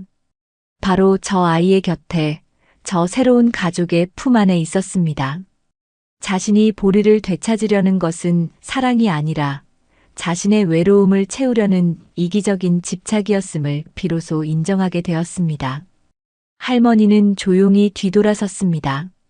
서연이와 보리는 서로에게 취해 할머니가 떠나는 것조차 알아채지 못했습니다. 현관문을 닫기 전 할머니는 마지막으로 행복에 겨워 뒹구는 보리의 모습을 눈에 담았습니다. 가슴은 찢어질 듯 아팠지만 이상하게도 마음 한구석은 아주 오랜만에 평온해지는 것을 느꼈습니다. 그것은 모든 것을 포기한 자만이 얻을 수 있는 슬프고도 위대한 평화였습니다. 집으로 돌아가는 길 할머니의 발걸음은 무거웠지만 그 얼굴에는 어떤 결심을 내린 사람의 단단한 지혜가 깃들어 있었습니다. 집으로 돌아온 순자 할머니의 밤은 아주 길고 고요했습니다. 하지만 지난 한 달간 할머니를 괴롭혔던 지독한 불면의 밤과는 그 결이 달랐습니다. 가슴 한가운데가 뻥 뚫린 듯 시리고 아팠지만 이상하게도 마음 한편에서는 잔잔한 호수 같은 평온함이 느껴졌어요. 그것은 모든 것을 내려놓은 사람만이 가질 수 있는 슬프고도 성숙한 평화였습니다. 할머니는 더 이상 어떻게 해야 하나를 고민하지 않았습니다. 이미 마음속으로 수천 번 되뇌며 답을 내렸기 때문입니다. 동이 트기 전 가장 어두운 시간에 할머니는 잠자리에서 일어났습니다. 그리고는 안방의 낡은 자개장을 열어 가장 깊숙한 곳에 넣어두었던 작은 상자를 꺼냈습니다. 상자 안에는 할머니의 얼마 되지 않는 재산 목록과 먼저 세상을 떠난 영감의 낡은 손목시계, 그리고 깃바랜 사진 몇 장이 들어 있었지요. 할머니는 그 중에서도 가장 소중하게 간직해 온 보리와 함께 찍은 사진을 꺼내 들었습니다. 사진 속의 자신은 지금보다 훨씬 젊고 건강했고 품에 안긴 보리는 세상 모르고 잠들어 있었습니다. 이 사진 한 장은 지난 5년간 할머니가 버틸 수 있었던 유일한 희망이자 삶의 이유였습니다. 할머니는 마른 손으로 사진을 한참이나 쓸어보았습니다. 보리야, 부디 행복해야 한다. 아프지 말고 오래오래 살아다오. 나지막이 속삭이는 목소리에는 눈물기 대신 단단한 의지가 실려 있었습니다. 할머니는 사진에 가볍게 입을 맞춘 뒤 다시 상자 안에 넣고 자개장 깊숙이 밀어 넣었습니다. 그것은 보리와의 지난 세월을 가슴에 묻는 할머니만의 장래의식과도 같았습니다. 아침이 되자 할머니는 전화기를 들었습니다. 여러 번 망설이다 결국 익숙해진 번호를 눌렀습니다. 수화기 너머로 젊은 부부의 목소리가 들려오자 할머니는 애써 아무렇지 않은 척 차분한 목소리로 말했습니다. 나일세. 다름이 아니라 오늘 시간 괜찮으면 우리 집에 잠시 들러줄 수 있겠는가? 할 말이 있어서 그러네. 네, 할머니. 그럼요. 행운이 데리고 지금 바로 갈까요? 지은 씨의 목소리에는 숨길 수 없는 긴장감이 묻어 있었습니다. 또다시 보리를 데려가시려는 건 아닐까 하는 불안감이었습니다. 아닐세. 오늘은 두 사람만 오게나. 보리는 아이 옆에 두고요. 할머니의 마지막 말은 부부를 더욱 혼란스럽게 만들었습니다. 무슨 말을 하려는 것일까? 왜 보리는 데려오지 말라고 하시는 걸까? 온갖 추측이 머릿속을 스쳤지만 감히 되물을 수는 없었습니다. 부부는 무거운 마음으로 할머니의 집으로 향했습니다. 부부가 할머니의 집에 도착했을 때 그들을 맞이한 것은 뜻밖의 풍경이었습니다. 할머니는 마치 오랜만에 찾아온 자식들을 맞이하는 어머니처럼 마루에 작은 교자상을 펴고 따뜻한 차와 다과를 준비해 놓고 있었습니다. 그 모습에 부부는 더욱 영문을 알 수 없어 어리둥절했습니다. 할머니, 갑자기 차는. 어서 앉게. 오는 길에 힘들었을 텐데 차 한잔하고 이야기하세. 할머니의 온화한 태도에 부부는 마지못해 자리에 앉았습니다. 찻잔을 든 손이 미세하게 떨렸습니다. 앞으로 어떤 이야기가 오갈지 모른다는 불안감이 심장을 짓눌렀습니다. 할머니는 말이 없었습니다. 그저 부부가 차를 다 마실 때까지 묵묵히 기다려 주었습니다. 마침내 민준 씨가 빈 찻잔을 내려놓자 할머니가 비로소 무겁게 입을 열었습니다. 지난 한 달간 참으로 힘들었을 걸세. 괜히 나 때문에 두 사람과 아이까지 고생이 많았어. 이 늙은이의 욕심이 너무 컸던 게야. 아닙니다, 할머니. 저희가 오히려 죄송하죠. 할머니의 소중한 가족을 저희가 모르고 데리고 있었던 건데요. 민준 씨가 황급히 말했지만 할머니는 부드럽게 손을 저어 그의 말을 막았습니다. 아닐세. 자네들이야말로 내게는 은인이야. 내가 지켜주지 못한 우리 강아지를 5년 동안이나 사랑으로 거두어 주었으니 그 은혜를 내가 어찌 다 갚겠는가. 할머니는 잠시 말을 멈추고 창밖을 바라보았습니다. 그리고는 아주 단호하고 명료한 목소리로 자신의 마지막 결심을 전했습니다. 보리는 이제 자네들 개일세. 앞으로는 행운이라는 이름으로 자네들 가족으로 살게 해주게나. 그 말에 부부는 마치 망치로 머리를 한 대 맞은 듯한 충격에 빠졌습니다. 전혀 예상하지 못했던 말이었습니다. 네, 할머니, 그게 무슨 말씀이세요? 저희 때문에 마음이 상해서 그러시는 거예요? 저희가 더 잘할게요. 할머니 원하시는 대로 다. 지은 씨가 울먹이며 말했지만 할머니는 고개를 저었습니다. 그 눈빛은 그 어느 때보다 깊고 평온했습니다. 그런 게 아닐세. 내가 직접 보고 내린 결정이야. 어제 자네 집에 보리를 데려다 주고 오는 길에 봤네. 그 아이 서연이라고 했지? 그 아이를 보자마자 우리 보리가 얼마나 행복해하는지를. 그 둘은 이미 세상에 둘도 없는 단짝이더군. 내가 감히 그 사이를 떼어놓을 수가 없었어. 할머니는 지난밤 내내 정리했던 자신의 생각을 차분하게 설명했습니다. 보리를 사랑하기에 보리의 행복을 위해 내린 결정이라는 것을, 자신의 외로움보다 보리의 웃음이 더 소중하다는 것을 깨달았다고 말입니다. 이것은 포기가 아니라 사랑의 또 다른 방식이라고. 보리는 이제 젊고 건강한 자네들과 뛰노는 것을 좋아하는 아이와 함께 있는 것이 행복일게야. 나처럼 늙고 병든 사람 곁에서 조용히 시간만 보내는 것보다 훨씬 더 말이야. 나는 이제 곧 세상을 떠날 몸이지만 자네들과 아이는 앞으로 살아갈 날이 창창하지 않은가. 보리가 그 긴 시간을 함께하며 든든한 가족이 되어주었으면 좋겠네. 할머니의 모든 말은 진심이었습니다. 그 안에는 어떤 원망이나 서운함도 체념이나 패배감도 없었습니다. 오직 보리를 향한 깊고 위대한 사랑만이 담겨 있었습니다. 부부는 할 말을 잃었습니다. 할머니의 그 숭고한 마음에 감히 어떤 말도 덧붙일 수가 없었습니다. 그저 죄송함과 감사함이 뒤섞인 눈물만이 뺨을 타고 흘러내릴 뿐이었습니다. 그럴 수 없습니다, 할머니. 저희가 어떻게 할머니의 그런 큰 희생을 받을 수 있겠어요? 이건 아니에요. 정말 아닙니다. 민준 씨가 고개를 숙인 채 흐느끼며 말했습니다. 자신들의 행복을 위해 한 노인의 마지막 희망을 짓밟을 수는 없었습니다. 그것은 인간으로서의 도리가 아니라고 생각했습니다. 희생이라니 당치도 않은 소리. 이건 내 이기심을 바로잡는 것일 뿐이야. 자네들은 아무 잘못 없어. 그러니 죄책감 같은 건 갖지 말게. 대신 나한테 약속 하나만 해주게나. 할머니는 눈물을 닦으며 부부를 바라보았습니다. 우리 보리아니, 행운이 앞으로도 지금처럼 많이 사랑해주고 아껴주겠다고. 그리고 아프지 않게, 외롭지 않게, 끝까지 책임지고 지켜주겠다고.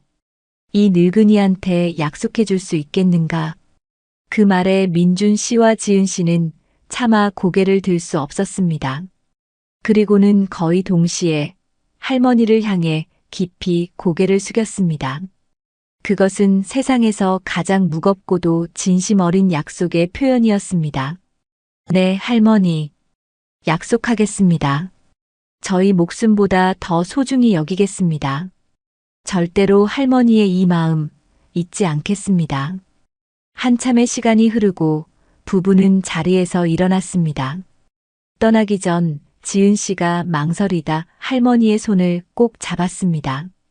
할머니, 그럼 저희가 할머니를 자주 찾아뵈어도 될까요? 그냥 안부도 여쭙고 가끔 행운이 소식도 전해드리고. 그것은 단순한 제안이 아니었습니다.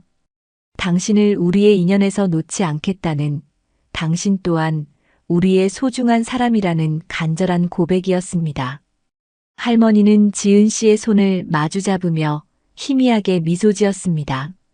그럼 좋지. 언제든 오게나. 이 늙은이는 언제나 여기 있을 테니.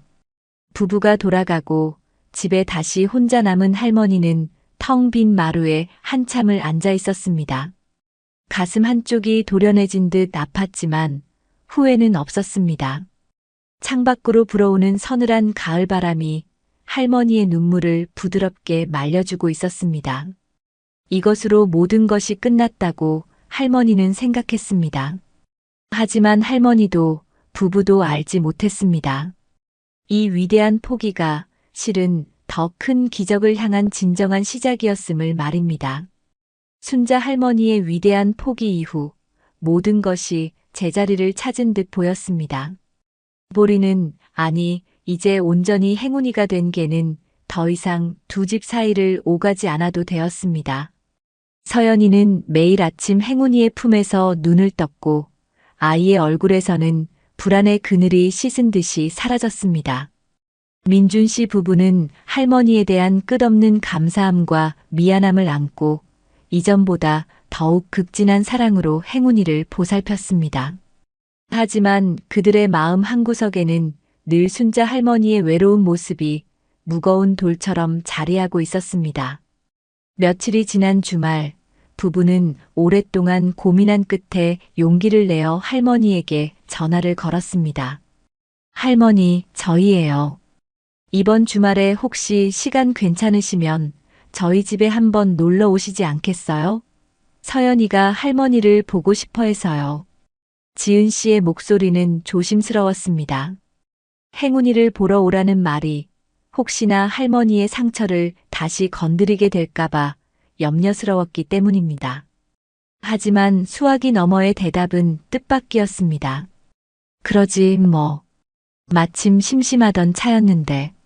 할머니의 목소리는 왠지 모르게 조금은 가벼워진 듯 했습니다. 약속한 날, 민준 씨는 직접 차를 몰아 할머니를 모시러 갔습니다. 할머니가 집에 도착하자 가장 먼저 달려나와 반긴 것은 서연이었습니다. 아이는 더 이상 할머니를 경계하거나 무서워하지 않았습니다.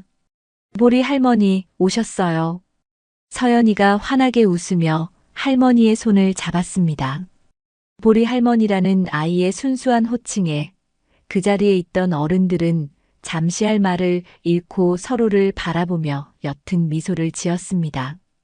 행운이 역시 꼬리를 세차게 흔들며 할머니의 주위를 맴돌았습니다. 하지만 예전처럼 슬프거나 혼란스러운 눈빛이 아니었습니다. 그저 오랜만에 만난 좋은 친구를 반기는 듯 편안하고 기쁜 기색이 역력했습니다. 지은 씨는 그날 진수성찬을 차렸습니다. 할머니가 좋아할 만한 나물 반찬과 부드러운 갈비찜까지 마치 시어머니를 대접하듯 정성을 다했습니다. 식사를 하는 동안 서연이는 제잘거리며 유치원에서 있었던 일들을 할머니에게 자랑했고, 할머니는 그런 아이의 이야기를 귀 기울여 들어주며 맞장구를 쳐주었습니다. 어색할 것이라 예상했던 것과 달리 식탁에는 따뜻하고 화기애애한 분위기가 감돌았습니다. 식사가 끝나고 할머니는 소파에 앉아 서연이와 행운이가 함께 노는 모습을 가만히 지켜보았습니다. 이전처럼 가슴이 아프거나 시리지 않았습니다. 오히려 잘 정돈된 그림을 감상하듯 마음이 평화로워지는 것을 느꼈습니다. 바로 그때 민준 씨가 다가와 할머니의 옆에 앉았습니다. 할머니, 사실은 드릴 말씀이 있습니다. 무슨 말인가? 저희가 괜찮으시다면 앞으로 할머니를 저희 어머니처럼 생각하고 모셔도 될까요? 저희 부모님은 두 분 다 일찍 돌아가셔서 저희에게는 어른이 안 계십니다. 할머니께서 저희의 할머니가, 그리고 서연이의 진짜 할머니가 되어주셨으면 합니다. 민준 씨의 진심 어린 고백에 할머니의 눈시울이 뜨거워졌습니다. 평생을 외롭게 살아온 자신에게 누군가가 가족이 되어주겠다고 말하고 있었습니다. 잃어버린 개 한 마리를 찾으러 나섰다가 생각지도 못했던 아들과 며느리, 그리고 손녀를 얻게 된 셈이었습니다. 할머니는 차마 대답을 하지 못하고 고개만 끄덕였습니다. 그날 이후 그들의 관계는 놀라울 정도로 빠르게 변화했습니다. 부부는 더 이상 할머니를 행운이의 옛 주인으로 대하지 않았습니다. 주말이면 을의 할머니를 찾아가 함께 시간을 보냈습니다. 민준 씨는 할머니 댁의 낡은 전등을 LED로 바꿔주고 비가 새는 지붕을 수리해주며 아들 노릇을 톡톡히 했습니다.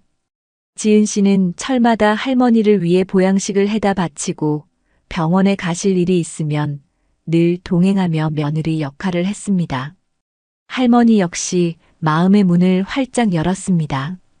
더 이상 쓸쓸한 독거노인이 아니었습니다. 아들과 며느리, 손녀가 있는 평범한 할머니가 되었습니다. 할머니는 지은 씨에게 자신이 평생 담가온 맛있는 된장 담그는 법을 알려주었고, 서연이에게는 옛날 이야기를 들려주며 무릎을 내어주었습니다. 물론 그들의 중심에는 늘 행운이가 있었습니다. 행운이는 할머니와 새로운 가족을 이어주는 가장 강력한 끈이었습니다. 할머니는 부부에게 행운이의 어릴 적 습관이나 좋아하는 것들에 대해 이야기해 주었고, 부부는 그 이야기들을 통해 행운이의 몰랐던 과거를 이해하게 되었습니다. 행운이는 할머니가 오시면 옛날처럼 무릎에 머리를 기대고 애교를 부렸고, 서연이와 함께 있을 때는 세상에서 가장 든든한 오빠이자 친구가 되어주었습니다. 녀석은 이제 두 개의 사랑을 온전히 자신의 것으로 받아들이고 있었습니다. 어느 가을날 오후 할머니는 툇마루에 앉아 뜨개질을 하고 있었습니다. 예전 같았으면 보리의 빈자리를 느끼며 외로움에 사무쳤을 시간이었지만 지금은 달랐습니다. 할머니는 서연이에게 선물할 작은 목도리를 뜨고 있었습니다. 코를 하나하나 만들 때마다 아이의 웃는 얼굴이 떠올라 저절로 미소가 지어졌습니다. 집은 여전히 조용했지만 그 고요함은 더 이상 외로움의 상징이 아니었습니다. 주말에 찾아올 새 가족을 기다리는 평화로운 설렘으로 가득 차 있었습니다. 할머니는 문득 깨달았습니다. 시장에서 보리를 다시 만난 것은 기적이었습니다. 하지만 진짜 기적은 그 이후에 시작되었습니다. 만약 보리를 찾자마자 자신의 욕심대로 데려왔더라면 할머니는 잠시의 기쁨 뒤에 다시 예전과 같은 외로움 속으로 돌아갔을 것입니다. 하지만 보리를 기꺼이 포기하고 보내주었을 때 그 빈자리에는 상상도 못했던 더 큰 행복과 사랑이 채워지기 시작했습니다. 잃어버린 반려견 한 마리는 할머니에게 잃어버렸던 세상과의 연결고리를, 그리고 새로운 가족이라는 기적을 선물해 준 것이었습니다. 마당의 감나무가 붉게 익어가는 것을 보며 할머니는 아주 오랜만에 마음속 깊은 곳으로부터 차오르는 충만함을 느꼈습니다. 새로운 가족의 시간이 겹겹이 쌓여 또 한 해의 가을이 깊어졌습니다. 순자 할머니가 보리를 포기하고 새로운 가족을 얻은 지 꼭 1년이 되는 날이었습니다. 이제 할머니의 집과 부부의 아파트는 더 이상 별개의 공간이 아니었습니다. 부부는 아예 할머니 집 근처의 주택으로 이사를 왔고, 주중에는 각자의 삶을 살다가도 주말이면 자연스럽게 한 집에 모여 북적거리는 시간을 보냈습니다. 그날은 서연이의 6번째 생일이었습니다. 할머니의 집 마당에는 작은 파티상이 차려졌습니다. 지은 씨가 아침부터 준비한 맛있는 음식들과 민준 씨가 서툴게 불어 매단 풍선들이 가을 햇살 아래 반짝였습니다. 생일의 주인공인 서연이는 할머니가 떠준 분홍색 목도리를 두르고 마당을 뛰어다녔고, 행운이는 그런 서연이의 뒤를 그림자처럼 따라다니며 함께 즐거워했습니다. 할머니, 이리 와서 앉으세요. 다리 아프시잖아요. 지은 씨가 툇마루에 푹신한 방석을 깔아주며 할머니를 챙겼습니다. 이제 그녀는 할머니를 부르는 것이 너무나 자연스러운, 영락없는 며느리의 모습이었습니다. 괜찮다, 괜찮아. 우리 강아지 뛰노는 것만 봐도 힘이 나는걸. 할머니가 말하는 우리 강아지는 이제 행운이만을 가리키는 것이 아니었습니다. 백설기처럼 하얀 얼굴로 웃고 있는 서연이까지 포함하는 사랑이 가득 담긴 말이었습니다. 할머니는 행복에 겨워 웃고 있는 가족의 모습을 가만히 바라보았습니다. 1년 전만 해도 상상조차 할 수 없었던 꿈만 같은 풍경이었습니다. 생일 축하 노래가 끝나고 서연이가 촛불을 끈 뒤 모두가 선물 증정 시간을 가졌습니다. 민준 씨 부부는 서연이가 노래를 부르던 자전거를 선물했고, 서연이는 세상을 다 가진 듯 기뻐했습니다. 그리고 마지막으로 할머니의 차례가 되었습니다. 할머니는 준비해온 작은 상자를 서연이에게 내밀었습니다. 상자 안에는 할머니가 지난 몇 달간 정성껏 술을 놓아 만든 작은 주머니가 들어있었습니다. 이게 뭐야, 할머니? 우리 강아지 앞으로 아프지 말고 건강하게 크라고 할미가 만든 복주머니야. 서연이는 복주머니를 소중하게 받아들고는 할머니에게 달려와 와락 안겼습니다. 할머니, 고맙습니다. 사랑해요. 아이의 따뜻한 체온과 진심 어린 고백에 할머니는 아이의 등을 토닥이며 눈을 감았습니다. 이 순간의 행복을 영원히 간직하고 싶었습니다. 파티의 소란스러움이 잠시 멎은 한적한 오후, 할머니는 툇마루에 앉아 꾸벅꾸벅 졸고 있었습니다. 따스한 가을 햇살과 배부른 포만감, 그리고 기분 좋은 소음이 최고의 자장가였습니다. 바로 그때 묵직한 온기가 할머니의 무릎 위로 느껴졌습니다. 눈을 떠보니 행운이가 어느새 다가와 할머니의 무릎에 턱을 괴고 깊고 그윽한 눈으로 자신을 올려다보고 있었습니다. 그 눈빛은 5년 전 할머니의 곁을 지키던 보리의 눈빛과 똑같았습니다. 그 안에는 오랜 시간을 함께한 가족만이 나눌 수 있는 깊은 유대와 신뢰, 그리고 변치 않는 사랑이 담겨 있었습니다. 할머니는 말없이 행운이의 머리를 쓰다듬었습니다.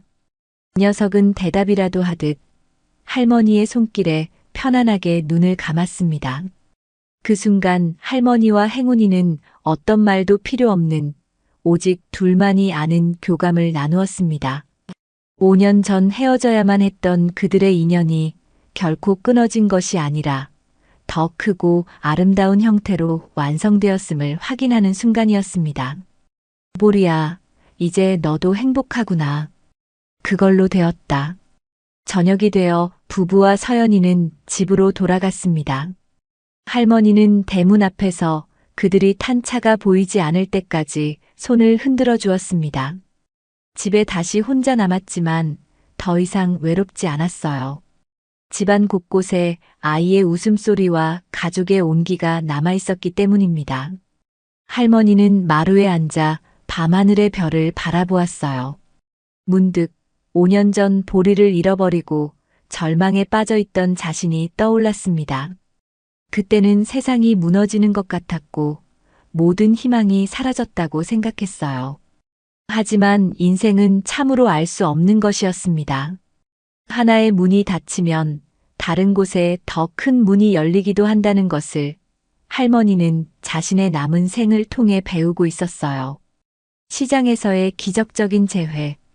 그것은 잃어버린 반려견을 되찾은 단순한 기적이 아니었어요. 그것은 닫혀있던 할머니의 마음을 세상으로 다시 열게 하고 외로운 삶에 새로운 가족이라는 더 큰 기적을 선물하기 위한 세월을 건너온 신의 응답과도 같은 것이었습니다. 할머니는 밤하늘을 보며 아주 오랜만에 소리내어 웃었어요. 그 웃음소리는 맑은 가을밤의 공기를 타고 멀리, 아주 멀리까지 퍼져나가는 듯 했습니다.